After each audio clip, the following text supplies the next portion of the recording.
প্রথম প্রথম সবাই থাকবে, খুব ভিড় হবে চারপাশে, হাসি ঠাট্টা আড্ডা গল্প খোঁজখবর, গুড মর্নিং গুড নাইট ইত্যাদি। সারাদিন কথা হবে, দুর্বলতা শোনা হবে, উইকেন্ডে দেখা হবে, ছিমছিমে নেশা হবে। তারপর আস্তে আস্তে যখন সবটুকু জানা হয়ে যাবে, নতুন কোনো গল্প শোনার থাকবে না, বলার থাকবে না, কোথাও আর একটুও রহস্য থাকবে না। তখন আস্তে আস্তে নিভতে শুরু করবে যোগাযোগের ঝাড়বাতি। আর কথা হবে না, গল্প হবে না, no good morning no good night. মাস কেটে যাবে, তারপর বছর।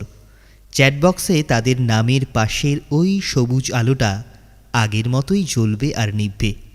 আমরা দেখব, তবু আগের মতো তাদের সেই জ্বলা আর নিভার মাঝের সময়টুকুর শরিক হতে যাব না। প্রথম প্রথম অনেকে থাকে, ধীরে ধীরে ভিড় ফাঁকা হয়, পড়ে থাকে হাতে গোনা কয়েকজন, যারা আমাদের সমস্ত রহস্য উন্মোচনের পরেও সমান আগ্রহ নিয়ে পাশে থেকে যায়। সকালে গুড মর্নিংটা না পেলে দুশ্চিন্তা করে, রাত্রে ঘুমোনোর সময় গুড নাইটটা পেলে শান্তিতে ঘুমোয়। ঝিমঝিমে নেশায় কাঁধ বাড়িয়ে দেয়। আমরা তাদের কাঁধে মাথা রেখে বুঝতে শিখি, অনেকে নেই তো কি হয়েছে, এই কিছুজনই আমার কাছে অনেক।